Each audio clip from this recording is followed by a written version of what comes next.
14th of October 1975, on a cold but clear autumn morning at RAF Waddington in Lincolnshire, England.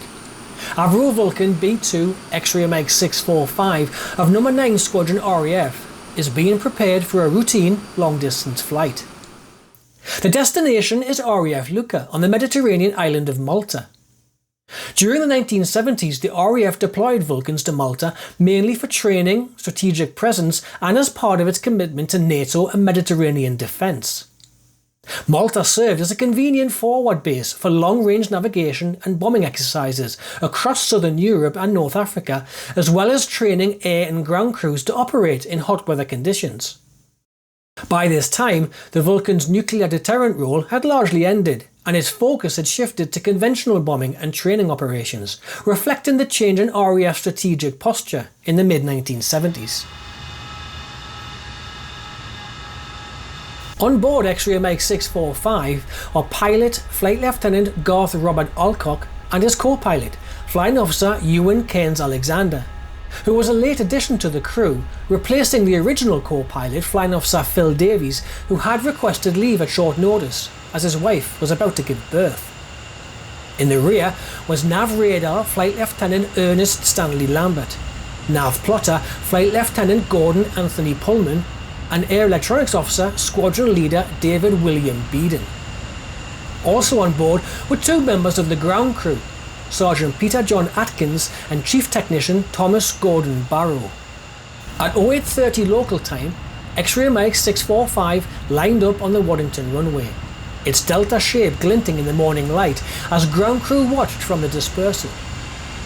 Flight Lieutenant Alcock eased the throttles forward on his four Rolls-Royce Olympus engines, their rising whine quickly building to the familiar Vulcan howl.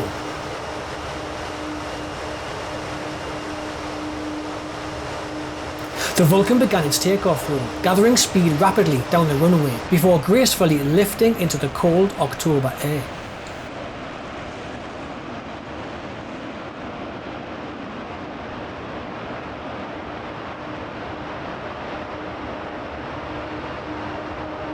From the control tower, the aircraft could be seen climbing steadily, and inside the cockpit, the crew settled into their routines, checking instruments and radio links as England fell away beneath them. The 7-man crew were now on their way to Malta, beginning what they expected to be a straightforward transfer flight, one that would tragically end only hours later.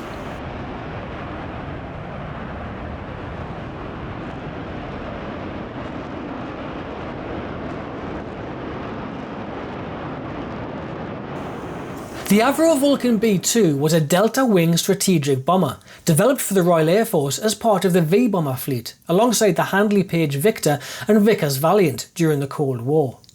It was powered by 4 Rolls-Royce Olympus turbojet engines and designed to deliver nuclear and later conventional payloads at high altitude and high speed. The B2 variant featured enlarged wings, more advanced electronics and increased fuel capacity, giving it greater range and performance. With its distinctive silhouette and powerful capabilities, the Vulcan became an icon of British aviation engineering and Cold War deterrence. Approximately 4 hours after departing RAF Waddington, X-ray Mag 645 checked in with Malta's control tower and reported that they were 100 miles out. Air traffic control assigned them the use of runway 24, following on behind a Victor that was ahead of them. Runway 24 at RAF Luqa was considered challenging because of its pronounced downhill slope, relatively short length for a heavy bomber like the Vulcan, and the optical illusion it created by the surrounding terrain and bright Mediterranean light, which often made pilots believe they were higher than they actually were on approach. At 12:48 local time, the Vulcan began its descent into RAF Luqa. Flight Lieutenant Alcock decided he would allow his co-pilot, Flight Lieutenant Alexander, to carry out the approach and landing. He had already carried out a Luqa approach and landing before, and so Alcock didn't see any reason as to why he shouldn't on this occasion. But what would be significant, no detailed briefing was given to him regarding the challenging nature of runway 24. About 15 minutes later, X-ray Mag 645 entered the landing circuit and turned to final for runway 24, with Flying Officer Alexander at the controls. The initial approach appeared normal, But as the Vulcan neared the threshold, it descended slightly below the correct glide path. The rate of descent was also increasing too much. So much so that the aircraft hit the ground hard, about 46 feet before the tarmac threshold. The port side undercarriage collapsed under the impact and the wing made contact with the ground. Momentarily, the crippled Vulcan became airborne again, before coming back down on the runway. Flight Lieutenant Alcock, fearing a catastrophic crash landing, particularly for his rear crew who would have no means of escape as they were not provided with ejection seats, made the split-second decision to resume control of the aircraft, open the throttles and pull his Vulcan back into the air. Unbeknown to him at this time was the fact his port undercarriage had been ripped off and fuel was pouring from a hold fuel tank due to the undercarriage damage. As he climbed away down the runway centreline, air traffic control informed him of the damage and that a fire had now broken out. 4 years earlier, Alcock was in command of Vulcan X-ray Mike 610 of No. 44 Rhodesia Squadron. During a routine sortie over Northumberland in northeast England, his aircraft suffered a catastrophic engine failure which resulted in a serious fire. On this occasion, he managed to contain the situation long enough for his rear crew to escape through the lower access hatch before he and his co-pilot ejected over Wingate in County Durham. There were no fatalities. He was therefore looking for a similar outcome, and so his intention would be to gain enough altitude and time to allow for his rear crew to bail out. However, unlike the Wingate disaster, time was not on his side. As he turned onto the downwind leg and was passing over Gaksak, he found his controls becoming increasingly sluggish, and control of the aircraft was becoming impossible. He quickly realised that he wasn't going to make it over the coastline and back out over the sea, and so he issued the order to abandon the aircraft. The aircraft's path was taken directly over the town of Żabbar. Both Alcock and Alexander ejected safely, but just as they had left the aircraft, it exploded into flames and tore itself apart, directly over Żabbar. The flaming wreckage came down over Gaksak, Zaitun, but mainly on Żabbar. Along with the wreckage came tons of burning aviation fuel. The scene on the ground was one of utter devastation. The 5 crew in the rear of the Vulcan stood no chance, and they were all killed. A couple from Wales who were touring Malta in their Triumph Herald brought their car to a sudden halt at the horrific sight of a burning river of fuel cascading down the street towards them. They both jumped from the car and fled just in time. Their car was incinerated. Not so lucky was 47-year-old Vincenza Zammit. She had just closed up her haberdashery shop and was on her way to visit her mother, walking down Sanctuary Street.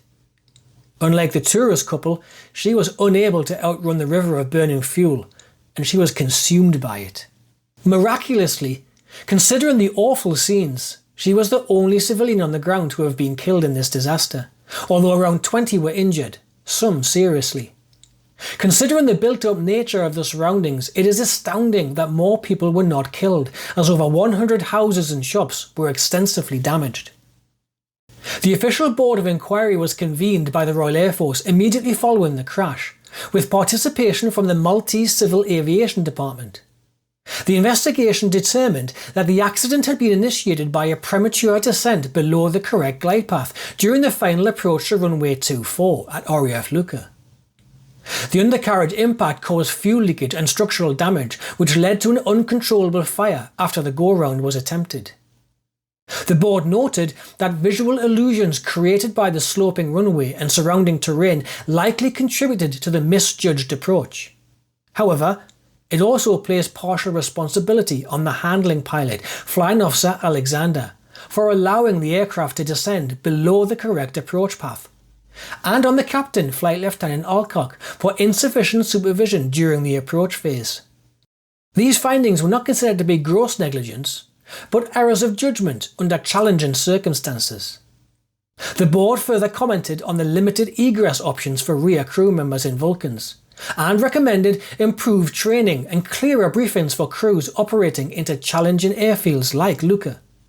As a result, RAF procedures for approach profiles and crew preparation were revised fleet-wide. The tragedy of Vulcan X-ray Mike 645 remains one of the most significant peacetime accidents in RAF history. The disaster also led to vital changes in training and safety that went on to protect future aircrews. Today, a memorial in Żabbar stands as a poignant reminder of those who lost their lives that day, a lasting tribute to both the airman and the civilian victim of this terrible event. Thanks very much for watching. Please take a moment to hit the like button and consider subscribing.